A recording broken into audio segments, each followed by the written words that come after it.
So today we have Rodolfo Novak, who's the founder of Coinkite, that makes OpenDime and Coldcard the hardware wallet that we all know. So Rodolfo is going to talk about his hate of USB. So that should be pretty fun. And yeah, and after that we should have a Q&A session. Yeah, I think you can just go ahead and start, Rodolfo. Go ahead. Hey, can you guys hear me? Clap your hands Yep. if you can. There you go. So I'm Yep. it seems to have some connection issues. So if I drop, it might take me a couple minutes to come back. But so far, so good. All right, so we'll start. A lot of you know me from making Coldcard. Only really air-gapped hardware wallet. We have a true disdain for USB, and I hope to convey that to all you guys. USB is an old standard, and it's like it's a travesty, right? Of like a convoluted multiple standards through many years. The documentation is tens of thousands of pages long. Like there's simply no way to even just review the whole standard. It's very centralized.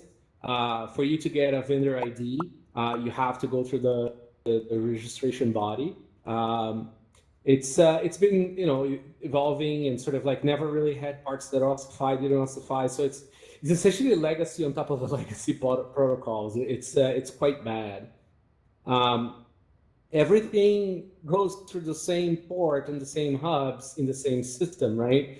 So you're going to have power delivery, there's power communication, and then you're going to have your mouse, you're going to have your keyboard transferring clear text passwords via HID. At the same time, in the same hub, in the same bus, you're going to have hard drives, and you're going to have Evo cables. You're going to have display ports. Everything in the same bus, right? There is visibility for everything at the same time. And then there is like a massive range of speeds. You're going to have stuff doing just, like a couple megabytes per second, and then you can have gigabit per second stuff, like hard drives. And then the cables themselves and the parts, the hubs, they're all sort of like the lowest possible bidder by the worst possible manufacturers. So it's a really it really is an unfortunate place we're in with that standard. I'm a big fan of Sneakernet, and Sneakernet is a very old term, and it's essentially a means for you to transfer data to somebody without a wire, right? So that is giving you a USB stick, hard drive, a floppy disk, putting a micro SD on a pigeon, and sending over distances with the data. Rogue One has two great scenes with that. One is and both of them, they're trying to sneak out the Death Star plans with Sneakernet, right? Because they have firewalls in their system, and they had no way of going around that. So what are you really risking when you use USB with your hardware wallet, right? The entire point of a hardware wallet is to create a barrier between the filthy computer, the internet, and your private keys, right, for your Bitcoin. And the USB is kind of like the last mile of connectivity between those infected areas and your secure device. And what's nice about the Sneakernet part, the air gapping, right, is that you cut the connection, right? You could literally take scissors to it and be done with that connection. So the microSD is a great way for that, because it's also not USB. Here's a fun one. So when you're using USB, and you plug it into a computer, the first thing it's going to do is announce its serial number, its identifier, its manufacturer, and all that stuff. Here's an example of just powering up a Trezor into a computer. All this stuff comes up. So what happened to that is that like any hacker could see a device that is plugged in, right? So they'll have immediate access to that. Other USB devices have access to that. The computer has access to that. The browser has access to that. It's quite terrible. So what we do with Coldcard is when you plug a cold card into a computer, if you do want to use it by USB, which I don't recommend, we don't do any data transfers until the PIN is typed in. And why do we do that? A bad guy physically cannot find out your cold card identifier without having the PIN. So without the PIN, you have nothing, right? That's sort of the idea. You just power up the spring. So any hardware wallet using this desktop PIN, for example, or passphrase, like I believe the Trezor 1 did that, and the earlier Ledger models, I can't quite remember now.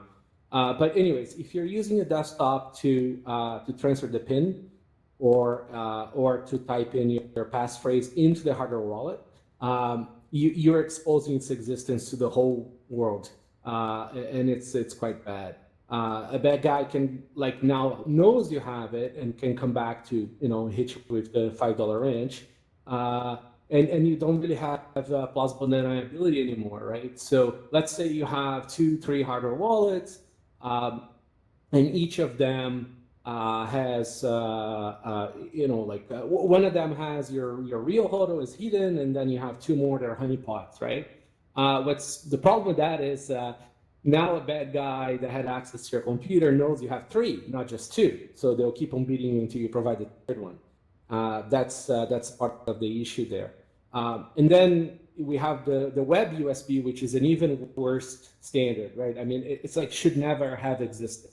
That's, I mean, aside from being a JavaScript thing, which should not exist ever, he encourages the browser to essentially look into your USB stack and look for every single device that's there, right? That's really bad, because the internet is accessible and JavaScript has essentially very little protections around that. And some hardware wallets depend on that to actually function, right? They need the web USB support, either because you're a packaged desktop software wallet for your hardware wallet, but does use the JavaScript USB, or it's actually on the web itself. And I mean, a big pet peeve of mine, and the reason why we don't support any sort of one-token authentication or any of those features on Coldcard is because you shouldn't use your device that is made for you to keep your wealth to log into your email. Just buy a second device and use that for your web login. There's really no reason for you to use this device for both. Don't shit where you eat. And this is not fun. I mean, there's been quite a few examples of attacks that happen on, for example, the UTF authentication for using Trezor for login, or there were a few others around, and there's been a lot of attacks via the USB. It's just the reality of how USB works.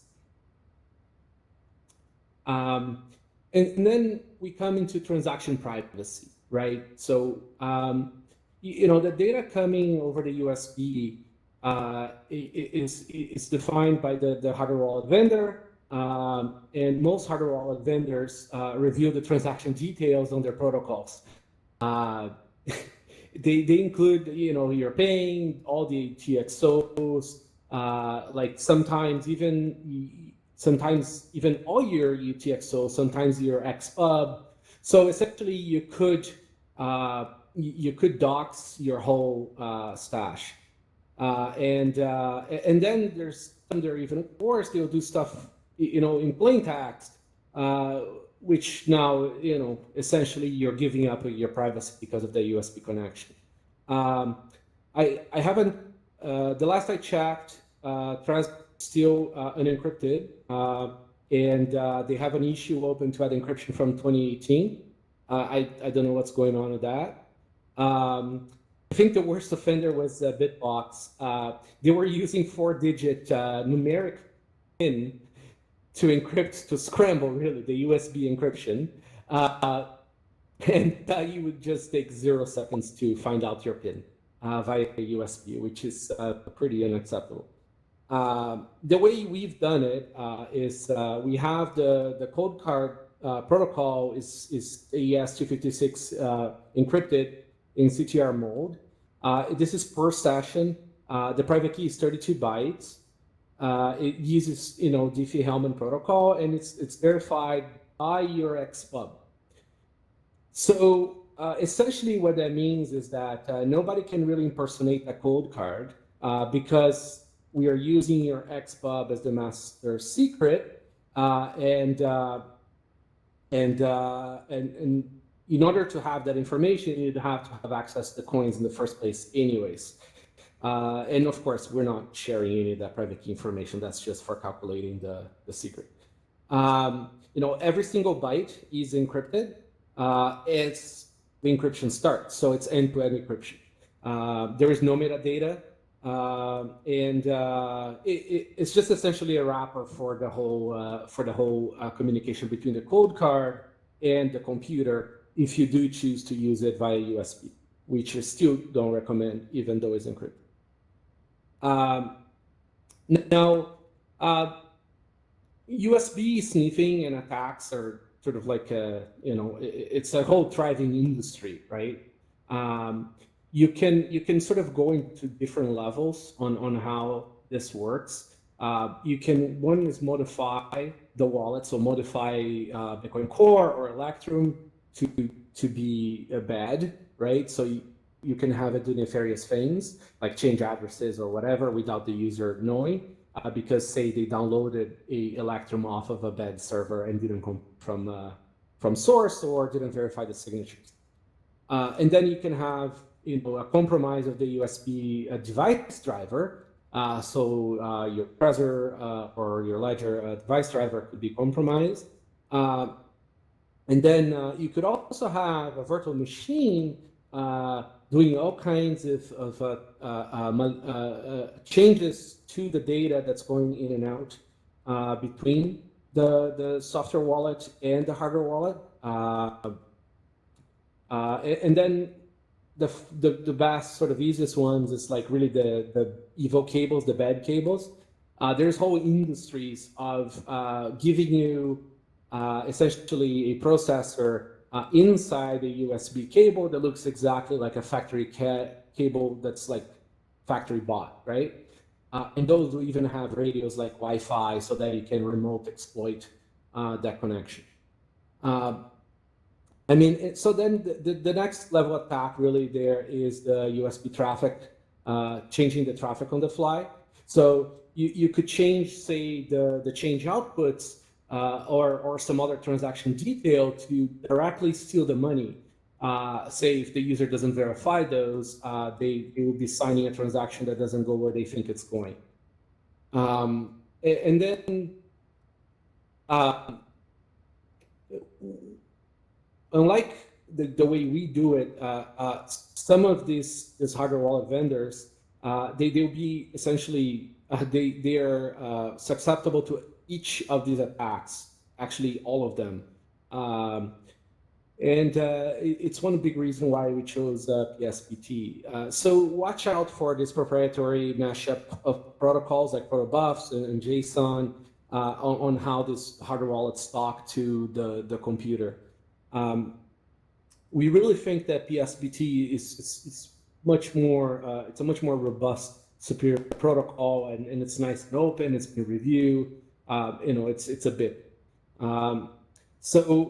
So cold card essentially protects against all of those three attack vectors there, minus the wallet being the software wallet on the computer being modified. But then again, that doesn't matter because we don't trust your local Electrum or Core to begin with. We assume is rogue. We assume the user is owned. So we force the user to verify every detail of the transaction on the screen of the cold card at the time of signing, right? So essentially, when you have your PSPT loaded in, you're presented with every single change output and all the other details of the transaction for you to review, and then you press OK, and then you sign it with your PIN.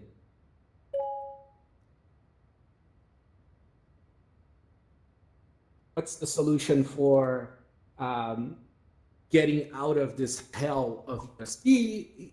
There really is going through Sneakernet with PSPT, and PSPT is really good for that.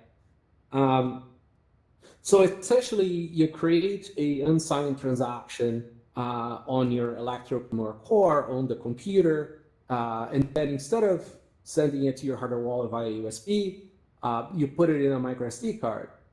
And then once you load the micro SD card into the cold card, then you review it, sign it, and then you take it out of the cold card and you put it back into the computer to broadcast the transaction.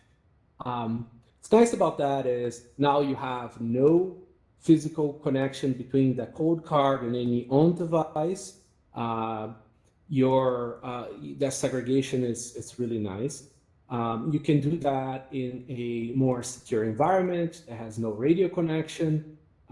Say, for example, a bank vault where you keep your cold card as or your basement or whatever, so that you're not susceptible to, I don't know, some remote, more advanced esoteric side channel attack or anything like that. And that code card is power only, right? So there is only a battery plugging into it, and you really remove a lot of attack vectors there. Another nice thing about that is you can also use a external or third-party PSPT tool to triple check that PSPT file in case your code card is bad, so you can double check against.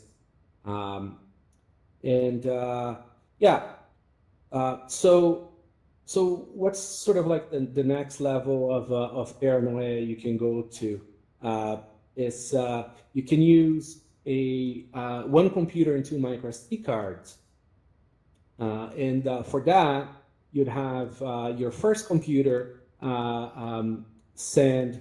Sorry, this slide is wrong. It was supposed to be a B on the second micro SD there. But anyways, so you use your desktop to create a PSPT file, a transaction, and then you put it in your first micro SD card.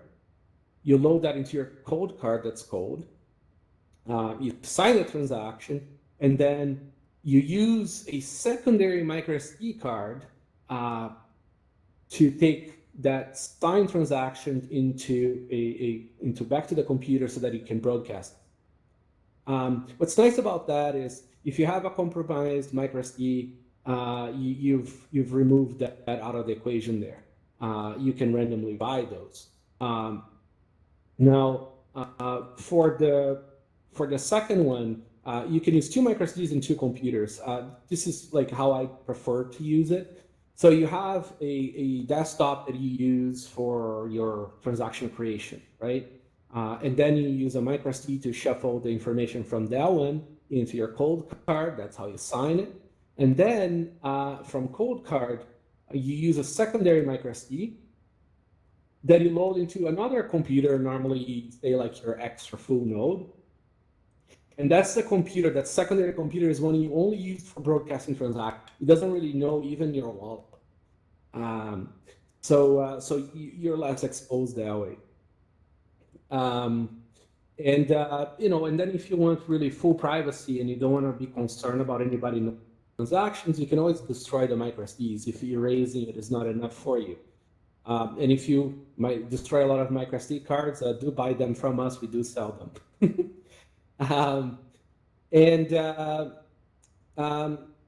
So how am I doing with time? You have like, I guess, 5 more minutes. How much do you need? Okay. No, not much. I can. I can sell you more time. Yeah, no, don't worry. So we have we do have a fun little example of the ultra paranoid. I'll put this one on the internet for you guys to read later. This is both a joke and real. You can actually go through something like this, trying to just use the paranoid. The ultra paranoid is as just like a sanity check on steps and each of the levels of how to skip to go around an attacker. I guess I'll go into Q&A, and yeah, so that was my talk. Cool, thanks. Okay, I'm gonna start. I hope I didn't race it through much. You didn't what? I hope I didn't race it through. It felt like I was racing through it. First time I present in a fake meet. Well, you didn't crash yet, so that's good. Okay. So everyone should have a raise hand button on the right bottom corner of their screen, and you can click that to ask for permission to speak. And let's start with 3DYDY. Yeah, you can go ahead. Just show us an emoji so we can see where you are. I am over here down in the far right again. Yep. Can you hear me? Hello. Yep. Yeah, we can hear you. Perfect. Hello, everyone. I was here last week. Nice to see you all again. So my question's fairly simple, but this method does, like you're saying, seem to appeal to the people who are very paranoid, right? And I can't help but think of the measures people who have a vast amount of Bitcoin would go to keep them secure. You know, like the Winklevoss and how they talk about in their book how the measures they went to secure their funds, you know. And I'm just wondering, do you see this appealing to those kind of clientele more than the average user, or like who do you see purchasing this kind of product and using it? So we sell a surprising number of these devices, and there is tens of thousands of people using these already. So it's actually pretty common, and it's funny because like when explaining this to somebody, it sounds very complicated and sort of out there. But when you actually try it, it's actually easier than using it via USB. It's very, very easy. You go in your Electrum, you make your transaction, you save it, you sign it, you broadcast it. There really is not that much to it. And now there is app wallets on the phone that support this too. So you could use your, say, Blue Wallet to create a transaction and sign it with a cold card. So yeah, I think anybody who sort of has their real money or real privacy requirements will end up at this route. We're already sort of seeing that. Yeah, cool. That's awesome. Thank you.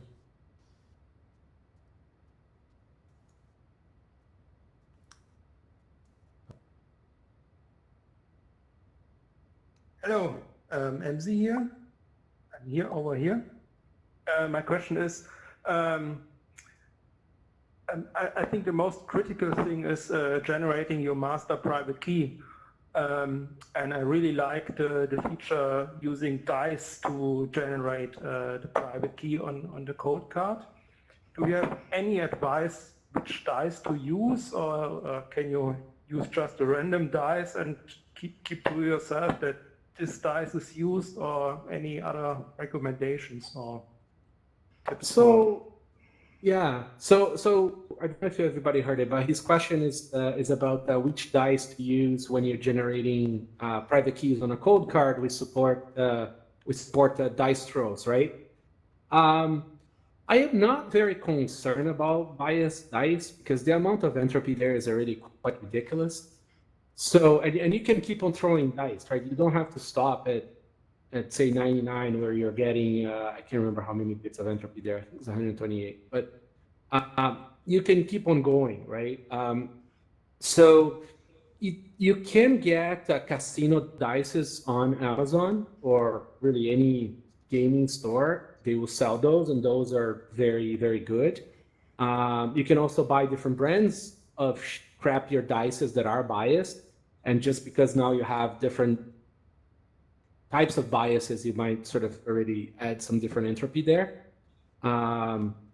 It's not really a concern. I mean, like just the fact that you just adding a few throws of dice is already a huge difference comparing to trusting. But you should never trust a hardware wallet to generate your seed, regardless, right? That's even us having a secure element using a true random number generator that is certified. I personally don't trust that, and that's why we added this feature. I think it's silly to trust. So just adding a little bit of your entropy goes a long way. Because it's not obvious to an attacker how much entropy of your own you added there and how to sort of attack that vector. Yeah, awesome. Thank you. Cool, thanks. Next up, Ben the Carman. Go ahead, Ben. Hey, I have a question about micro SDs being insecure. Like, what's an actual attack on a micro SD? And could that be mitigated by just like making it only be able to store like 500 kilobytes or something, so you can't actually hold software on there that could attack you? So you don't really. A bit surprising how little, like very very advanced attackers could write software in very few bytes. So being limited definitely helps. It removes a lot of the low hanging fruit, like in terms of like lower quality attackers, because they will need more room. You could make a fake microSD with all kinds of stuff in there. It's a lot, again, harder. That's why, so for USB cable, it's fairly easy to hide stuff in there, right? For a microSD, you have to already be a much higher end attacker and have access to much bigger pockets. Because, just mechanically so tiny, and it has to still work as a microSD. But it can definitely be done. So one good way of mitigating microSD attacks is to just randomly buy them in person cash. Then you know for sure that those are safe. You can buy microSDs in any convenience store, right? So nobody is going to plant those there for you. So if you just buy some random there, and then you're pretty safe. Buying them from like quality sources and and quality brands also help as well, right? I mean, you could still have those being fake, but it's harder. Okay, cool. Thank you. Thanks. So next up, Philip. Go ahead, Philip, and show us with an emoji where you are. Philip. I think you're muted. Yeah, Philip is muted. Oh, it should be Okay. better now. Okay. Yeah, Oh, yeah. yeah. So thanks a lot for a very interesting talk.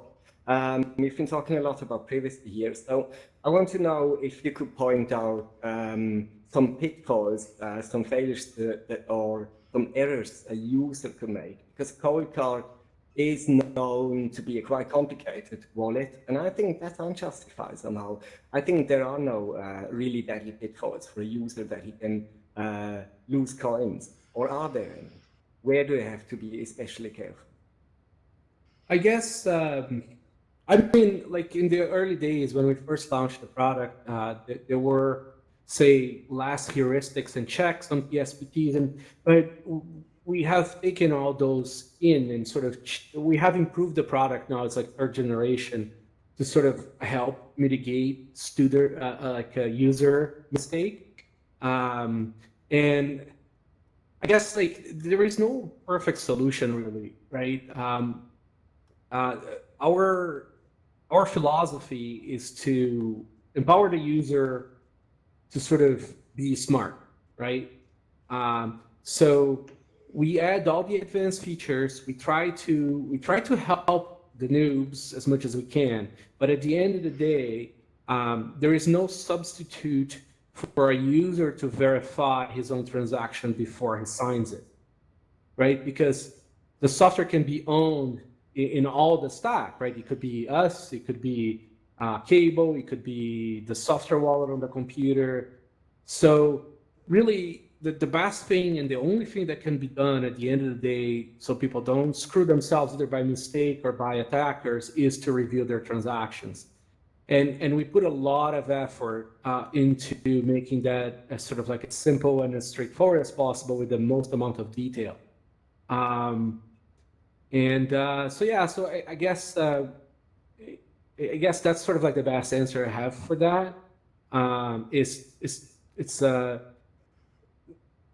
because the attacks are always changing, the Bitcoin is continually evolving. The only real mitigation is to enable the user to verify his own transactions. Okay, cool. Thanks. Rodolfo, I'm gonna keep throwing questions at you until you pass out. Sure. Basically, that's the plan. Cool. Yeah, let's do it. So next up is Hero. Go ahead. Hey guys, can you hear me? Yep. Okay, I'm the orange droid here. Yeah. Question about the supply chain and the shipping due to the strange, times that we are in. How is can you still supply parts? Can you still fulfill the shipments? How's the Coinkite doing that? So our factory is considered an essential service by our province in Canada. So we make everything in Canada. Of course, chips and some parts are made in different countries. That's just how it is. But the majority of the device is made here and is all assembled here too. So we also secured a ton of extra inventory of parts here in Canada, and we have good relationships with like major vendors of parts. So it's fine. We're shipping. We have it in stock, and it's going to keep on going. The folks at the factory, what we did is we reduced the staff to a much smaller staff, and sort of like people are sort of separated as much as possible in there, properly masked, and all that good stuff. And we're functioning that way. We don't know what the future is going to be, but it seems like it's going fine for now. I guess, and then in terms of like supply chain security, we still have our standard setup, right, where the devices are built, programmed, and then securely bagged, all here in Canada too, and then they go to you that way. Great, thank you. And how about shipping? Shipping the last mile to get it to the actually people who order it. Do you see any delays since everyone waits like a month for their, Amazon orders? So it seems intermittent and it's very dependent on your locale, right? So DHL and UPS, so DHL, UPS, Canada Post seem to be fully functional with intermittent delays, right? So it could be like some weeks we manage to get stuff to people overnight. Some weeks it can take a few extra days. And then people who are in cities who have logistical issues, then it's really completely out of our control, right? It could be that the device left us and it's sitting on your local delivery facility near your house, but for some reason your city is not doing deliveries. So I would check with your local DHL or local post office to know what the situation is. Thank you very much, guys. Next up, we have Sam. Sam, go ahead. Okay, great. Thanks for the presentation. That was great. So when I think of Sneakernet, I think of air gapping, but I think of people also physically moving data around, right? That's where it gets its name. And so when I think of examples of that, basically everything I can think of is people probably interfacing that data using USB, with hard drives, even things like OpenDime, which are great. are USB reliant. So is there recognition among people that there's some real vulnerabilities here and we need to move away from that? Or is the standard so set and adopted that we're never going to get away from this and we just need to mitigate it as best we can? I mean, I gotta say I'm not optimistic about computer desktop standards. I don't think it's gonna change at all. So I think we're just gonna have to go around that. You know, Is there anything other than USB. micro SD that is good for that? The issue too is economies of scale, right? I mean, we have access to I hate that, but like military grade, for whatever that's worth, very extreme hardware protocols for transferring data that are sort of like there is all this very esoteric devices that you can use to transfer data physically between two devices. They have like in hardware proper encryption and proper GPA, so power differential analysis protections and all kinds of good stuff. But you know they make products completely economically inviable, right? So if I could make for you a $10,000 code card, I can make some very cool stuff, but most people won't pay $10,000 for a device. So we have to work with economies of scale, and it's actually kind of a fun challenge to try to figure out how to do that in a much more secure way. I think microSDs have a lot going for them, just because they came in much later from a lot of the other sort of physical media that's commonly available. So they have a lot of better specs. They're not designed for security, but the way we use them can be sort of done very securely. Gotcha, thank you. Great, thanks. Next up is Alex. Alex, go ahead. Yeah, go ahead. Hey, hello. Thanks for the presentation over here. Yeah, I like the cold card, and I have this setup where I use it with two electrons on two different computers, and I don't want to go into reasons, but I really need to use it like that. And the biggest issue I have, I would want to have some synchronization between the labels I have on a one electron with the other. Do you have any solutions for that? Yeah, that's a workaround at least. Problem. I actually do very similar to you. I have different computers that I use hardware wallets with. Sometimes the same wallet with different computers. There is Electrum does export labels. I believe there was a API way back then for synchronizing labels, but then you're doxing all your stuff. I think the best way for you to do it is maybe have a microSD card or a USB stick where you save those labels. So create a secure drive on a microSD or a USB stick, right? So like a secure image there. And then you mount that on the computer that you use, and that's where you save your wallet and your labels and all the Electrum data. I actually don't recommend people saving the Electrum data in its default local folder. It's much better to have Electrum operate from a secure volume, and then you can actually transport the secure volume between machines as you need. Yeah, well, thank you. It's easier to just synchronize them once a week, actually, manually, rather than doing that because it's so many steps. But thanks for the answer and thanks for the presentation. Yeah, thank you. Rodolfo, are you good with two more questions? Yeah, sure. Cool. So let's do. I'm having a Dodge drink here Toshi. now through my glass. What's that? I'm having a drink through my glass. Oh, that's good. That's good. So Dodge Toshi. I think that's Steven. Hey, Steven, go ahead. Hey, thanks for your. That's Yep. Thanks for the talk. This is a general question. Has Coinkite ever made plans to develop something like a Bitcoin Fo node And if not, why? So we actually have about 3 products on the bench now.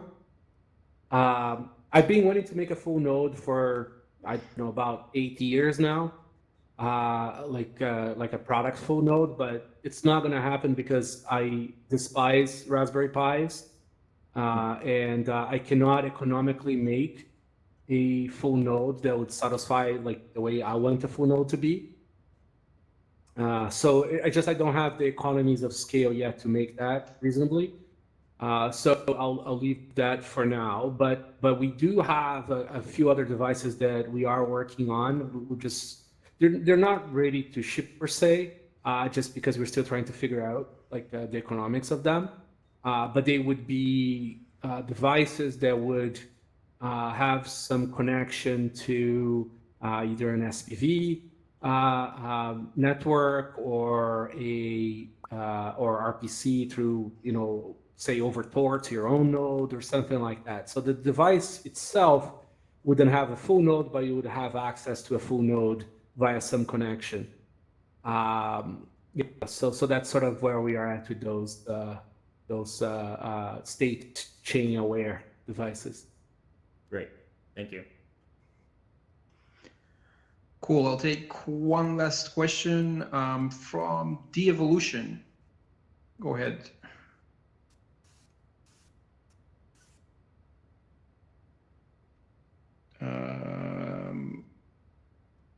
De-Evolution? I see him, but I don't see the. We can't hear you. Are you maybe muted? Okay, sorry, we can't hear you. I'm gonna move ahead. So, Fred. Okay, cool. One question I have is regarding Bluetooth. So we've talked about USB. What do you think about Bluetooth in terms of security? No. No radios on hardware wallets I'll ever made, period. It's just no. It's you know, if I'm making a device that's state aware, right? So chain aware, it has access to a node, then I'd maybe put something like that. But then I wouldn't want to use that device as a cold storage for coins. So what about, think for there example, yeah. The Ledger I'm sure X or Pool Wallet S, like those devices that connect, for example, with either your phone or your laptop, that wouldn't be something that you'd recommend? Yeah, no, I wouldn't. Like there is Bluetooth is it's another clusterfuck like USB is. It was not designed to be secure. There is issues with privacy on that too, because once you turn the radio on, you can remotely identify the device. So say you're going through an airport, somebody could find out your ID and use that to track you. And that's the attacks we know, right? I mean, I'm not a Bluetooth expert, but I'm sure there's a lot of other attacks that are either not very public or just not public at all. So it's not. I don't think a radio is a good idea. And then I guess, I mean, Wi-Fi is another bag of hurt. So really, all of those are just simply, they were never designed for this kind of security. So I would not recommend. I don't think Cool Wallet is a secure device anyways, so I wouldn't even go there. The guys from Ledger are pros. I'm sure they put in a lot of effort into making that secure. But it's just not a kind of risk for either privacy or security risk I'm willing to take. Thanks. Cool. Okay, so that's it basically. So Rodolfo, thank you for giving us this awesome presentation, and thank you for the added paranoia in those difficult times. We appreciate it. Thank you. It's awesome. I think it's thank you. Oh, look at that! Lots of hands clapping. Yeah, this was an interesting experience. Presenting sitting on my desk, but kind of not. It's a very weird, kind of cool thing. Yeah. And you can't use the phone while you're presenting, which is weird for you, I'm sure. Oh, yeah, definitely. I can't be texting while I am presenting. Yeah. Well, so thank you for doing that. That was fun. And yeah, thank for everyone for coming. I also want to thank Ben, the Carmen, and Bar, who helped us with moderating this one. And we're going to have another meetup next week at the same time. So if you like that and you didn't join the Telegram group yet, you should. It's VR Bitcoin on Telegram. That's t.me/VR Bitcoin.